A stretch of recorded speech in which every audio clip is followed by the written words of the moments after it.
উপার্জন করবে, দুনিয়াকে প্রাধান্য না দিয়ে আখিরাতকে যারা প্রাধান্য দিবে,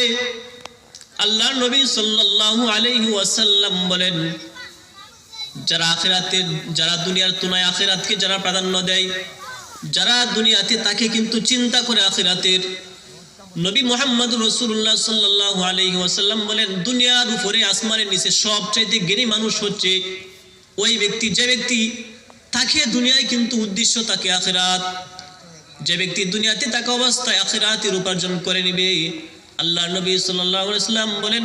ওই ব্যক্তিটা হচ্ছে সবচাইতে জ্ঞানী মানুষ, সবচাইতে বুদ্ধিমান।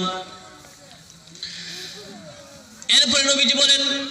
ওয়ালা আজিজু মান আতবা নাফসাহু ওয়া তামান্না হাওয়াহু আলাল্লাহ। নবী মুহাম্মদ রাসূলুল্লাহ সাল্লাল্লাহু আলাইহি ওয়াসাল্লাম বলেন, যারা দুনিয়াতে থাকা অবস্থায় যারা নিজের নফস অনুযায়ী যারা চলবে, যারা তাদের শাহাওয়াত অনুযায়ী যারা চলবে, আল্লাহ তাআলার গোলামি করবে না,